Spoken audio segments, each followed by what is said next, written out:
Welcome to New Salem's Midweek Bible Study. I'm Pastor Allen, and we are back after a brief hiatus with a brand new study that I think you'll find very timely and hopefully intriguing.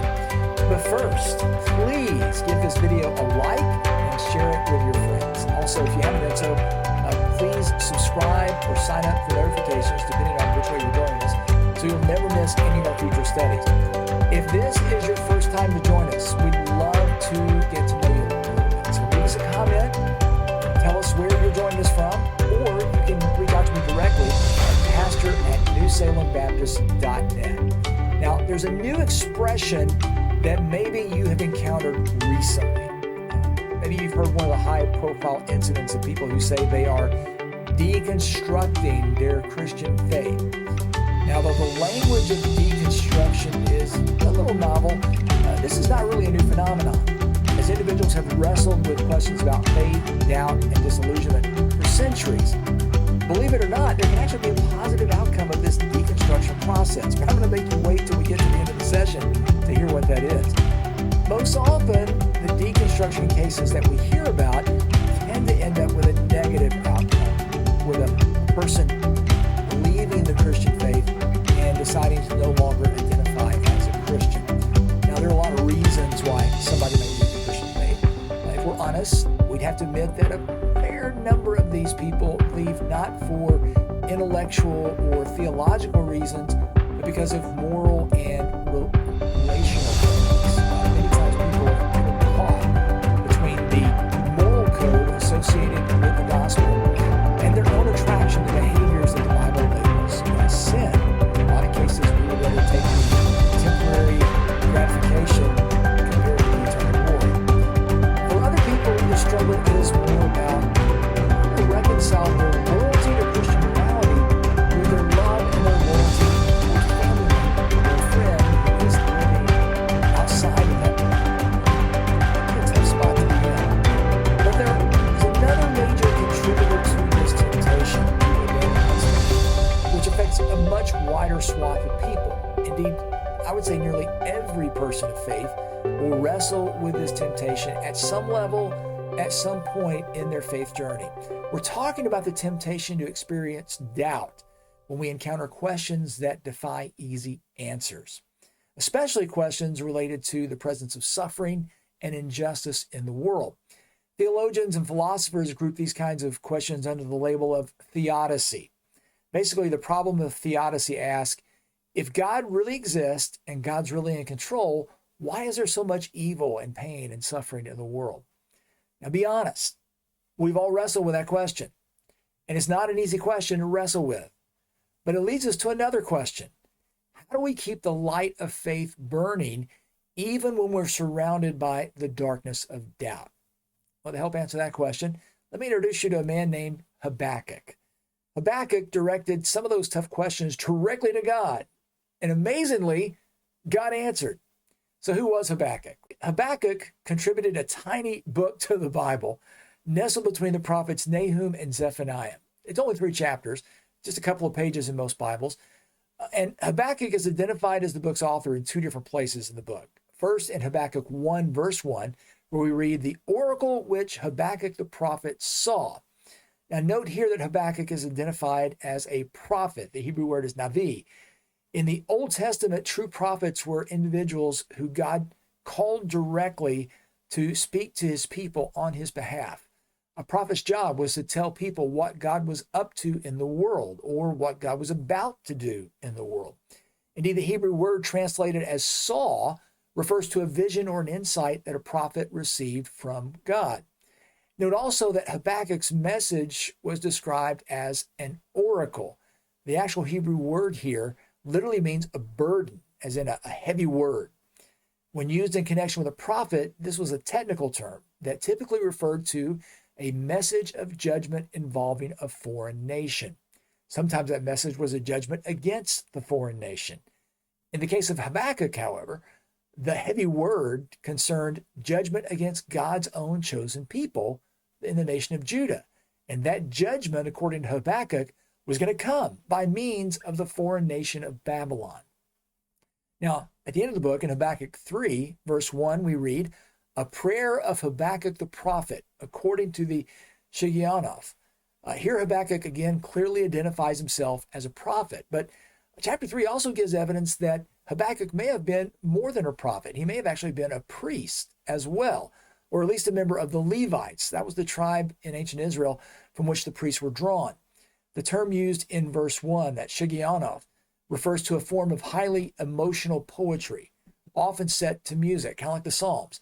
And the final verse in chapter 3, verse 19, there's another musical notation. We read, "For the choir director on my stringed instruments." Now, in the worship of ancient Israel, musical worship at the temple was often led by a special division from the Levites. So there's a good chance Habakkuk may have been part of that division. Habakkuk's name comes from the Hebrew word meaning to embrace. Now, there's been some debate over whether Habakkuk's name should be interpreted in the active sense, as in he embraces, or in the passive sense, he is embraced. Most scholars think that the active sense fits better with the thrust of the book, in which the prophet embraces or clings to his faith in God despite his questions and fears concerning the dark future that awaited his people. Other than this, we really don't know a whole lot about Habakkuk. In contrast with the other prophets, we're not told anything about his family. We're not told exactly where he was from, other than he was apparently from the nation of Judah. We're not told very much about when his ministry was active. Now, from clues in the text, we can make a pretty good guess about the general date and the context of Habakkuk's ministry. Habakkuk demonstrated an awareness of the Babylonians and predicted their imminent invasion of his nation, Judah. At the time Habakkuk preached, however, the Babylonians had not yet invaded. This has led many scholars to place Habakkuk sometime between the years of 609 to 605 BC. Why that range? Well, the year 609 saw the death of Judah's popular king Josiah. The record portrays Josiah as a good and godly king who led a time of religious and moral reform in Judah. However, Josiah's reign was cut short by a tragic event. In 609 BC, the Egyptian pharaoh Necho II led his army north through Judah's territory with the intent of supporting his allies in Assyria in their fight against the rising power of Babylon. Now, for reasons we don't fully know, maybe because he had a treaty with Babylon, Josiah led his army out to confront the Egyptians at a city called Megiddo, and he was killed in the battle. This is important because it gives us an important clue into some of the issues underlying Habakkuk's oracle. Josiah was succeeded on the throne by his son Jehoahaz, but Jehoahaz reigned less than 4 months before he himself was deposed and taken hostage by Pharaoh Necho and replaced by his brother Jehoiakim. And Jehoiakim turned out to be very different from his father Josiah. He turned out to be a very cruel and ungodly king. He reversed many of his father's reforms. According to the prophet Jeremiah, who was active at roughly the same time, Jehoiakim actually conspired to have one of God's prophets kidnapped and killed for daring to speak out against his reign. And you can read that story in Jeremiah chapter 26.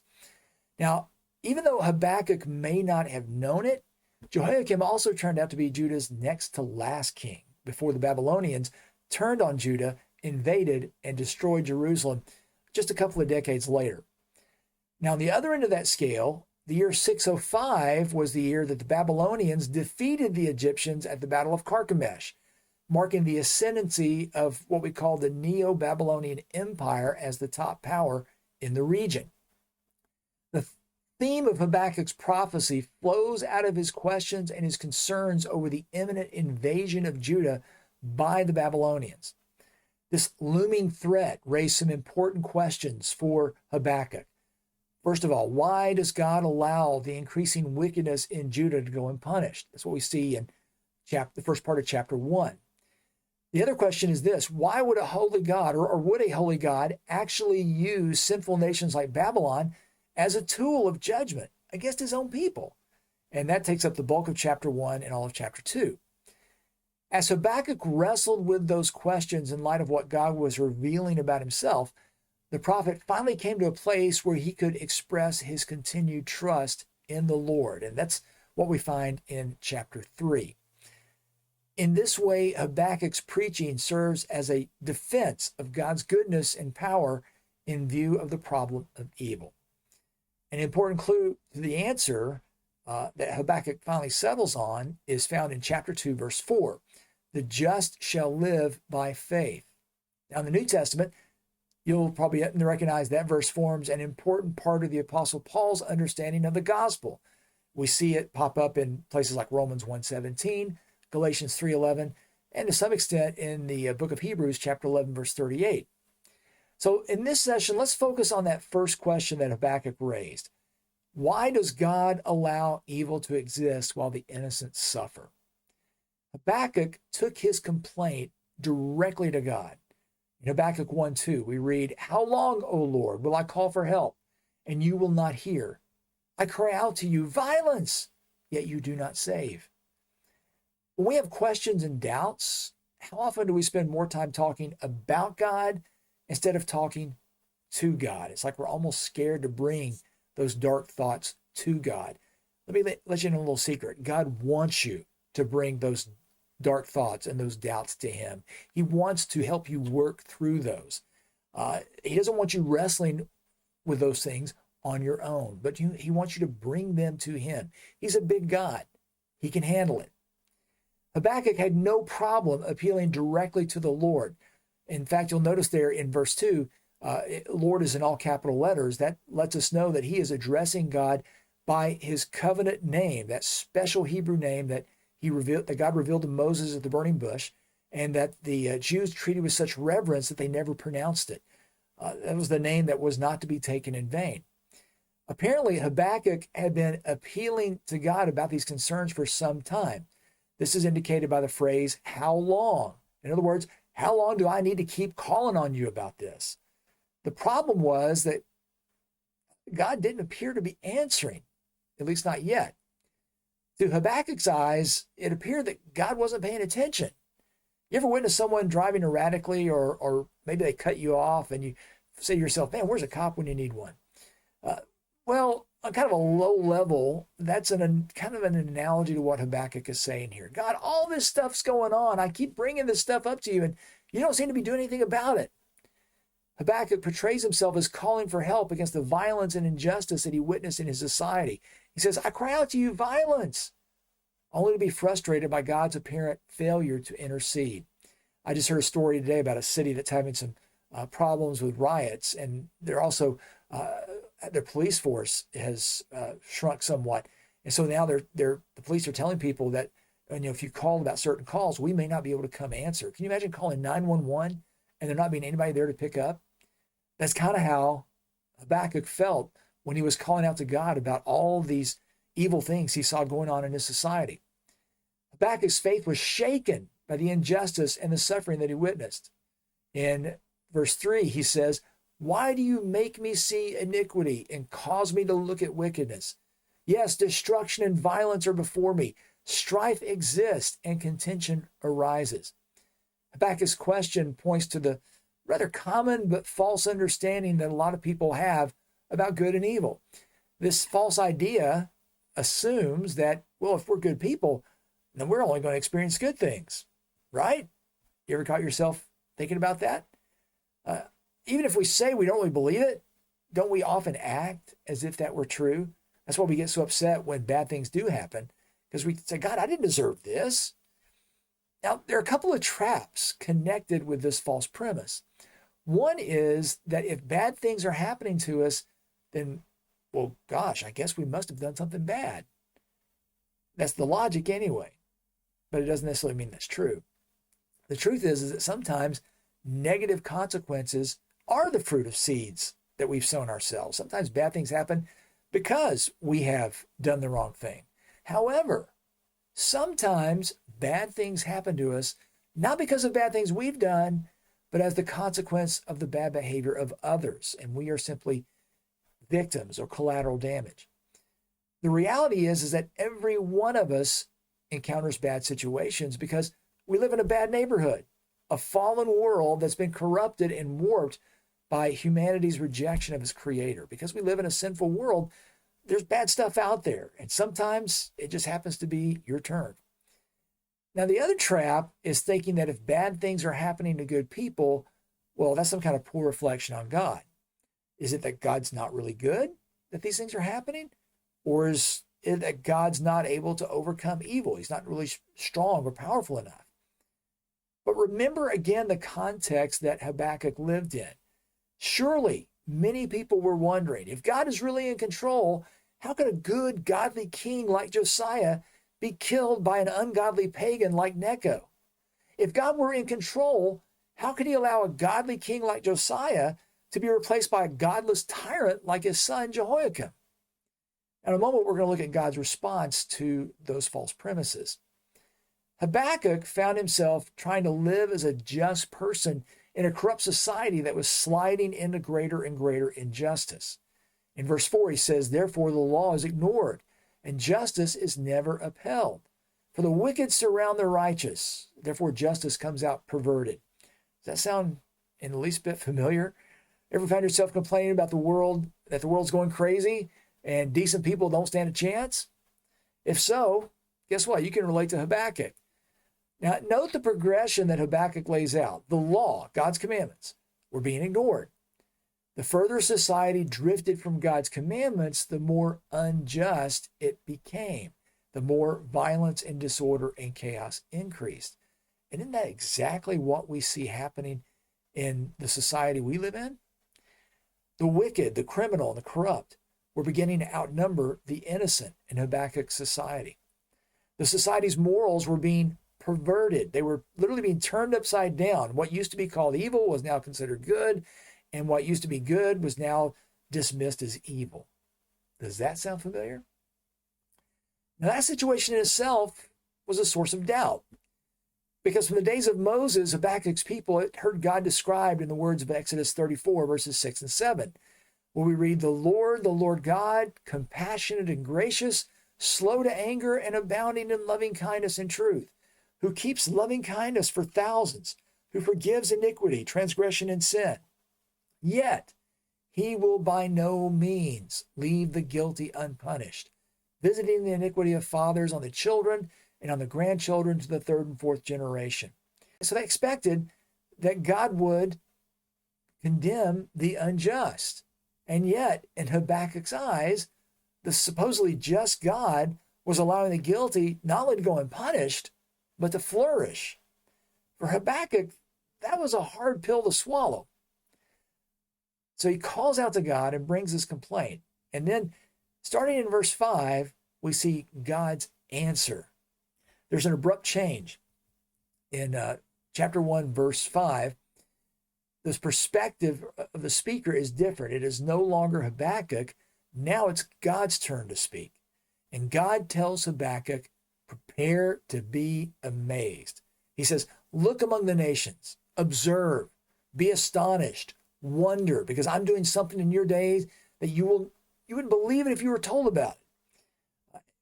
A couple of interesting points there. First of all, he says, look among the nations. A lot of times in those days, people tended to think that gods or deities only were associated with individual nations. Sometimes we make that same mistake. But here we see God is over all. He is sovereign over the entire earth. There's not a nation that's actually outside of his influence. He says, look among the nations. Look what I'm getting ready to do. You wouldn't believe it if I told you about it. By this statement, Habakkuk is informed that God does indeed know what's going on. He's not blind and deaf like Habakkuk thought. God does indeed have a plan, and God's already at work carrying out that plan. In the Hebrew, the phrase I am doing is a participle that implies continuous action. That means even before Habakkuk had uttered his complaint, God was already at work. God's at work even when we don't see him working. God goes on to inform Habakkuk that he's working in the most unexpected and unorthodox way. God tells Habakkuk he actually plans to carry out his judgment by means of the Babylonians. In verse 6, God announces, for behold, I am raising up the Chaldeans, that fierce and impetuous people who march throughout the earth to seize dwelling places which are not theirs. Now, little background here for you. The city of Babylon is ancient. It's very, very old. It goes back to the earliest days of recorded human history. The Chaldeans were a little more recent. They were a coalition of Aramean tribes who had migrated into Mesopotamia and had seized control of Babylonian territory, including the city of Babylon, about 400 years before Habakkuk was born. In Habakkuk's day, these Chaldeans were expanding their territory to create what is now called the Neo-Babylonian Empire, or the New Babylonian Empire. These New Babylonians were in the process of defeating the region's current superpowers, Egypt and Assyria. Soon they would turn their attention to gobbling up smaller nations like Judah. Since the people of Judah had rejected God's justice, God said he would subject them to the more severe Babylonian variety. In verse 7, God says, "They are dreaded and feared. Their justice and authority originate with themselves." In other words, these people, they make up their own rules. You don't like my rules? Well, maybe you'll get a load of theirs. They make up their own rules, and they are terrible. And the Babylonians had a reputation for being cruel to their enemies. The Babylonian military was swift, brutal, and effective. In verses 8 and 9, we read, "Their horses are swifter than leopards and keener than wolves in the evening." And that's important because at this time, the Babylonians were bringing a little bit of an innovation into that part of the world. People were familiar with horses in warfare, but typically those horses had been used to pull chariots. Well, the people of Judah weren't very frightened of chariots because their territory was so hilly that it was hard to run chariots. But the Babylonians, even though they used chariots on occasion, really relied on cavalry with riders, and that allowed them to transport troops across vast distances in a very short amount of time and almost blitzkrieg their enemies. That verse goes on to say, "Their horsemen come galloping. Their horsemen come from afar. They fly like an eagle, swooping down to devour. All of them come for violence. Their horde of faces moves forward. They collect captives like sand." So imagine this massive army of Babylonians just marching relentlessly, gobbling up everything in front of them. And those are the people God says he's going to use as his instrument to bring judgment against his very own people in Judah. In Habakkuk's day, no human force could hope to resist the power of Babylon. In verse 10, God says, "They mock at kings, and rulers are a laughing matter to them. They laugh at every fortress and heap up rubble to capture it." The Babylonians were experts at both psychological warfare and at siegecraft. We have in 2 Chronicles, we have examples of Babylonians sending emissaries to Jerusalem to try to make announcements that discourage the people and convince them to surrender without a fight. We also know from history that a lot of times they would build ramps right up to the city walls, no matter how massive those walls were. And then they bring their siege machines up those ramps and with battering rams and towers from which archers could fire into the city, and they would bust through the walls of any city they attempted to conquer. And yet, despite Babylon's formidable power, one day they themselves would be reminded who was really in control. In verse 11, we read, "Then they will sweep like the wind and pass on, but they will be held guilty, they whose strength is their God." So God says he's going to use this terrible force to execute his judgment, but in the end, he remains in control, and they will answer for the evil that they do. I mentioned earlier that the process of deconstructing one's faith could potentially have a positive outcome. Here's what I meant. Deconstruction is positive when it leads us to strip away all of our false notions about God and our misplaced faith in things like institutions, religious practices, or even our own moral rightness, so that our faith can then be reconstructed on a more secure foundation that rests solely on God, his grace, and his word. We can keep the light of faith burning against the dark clouds of doubt when we learn to focus more on God's faithfulness than the darkness around us. So Habakkuk teaches us, even when we can't see what God is up to, God knows our situation. God has a plan. God is at work, even when we can't see it. And God often works in ways that we don't expect.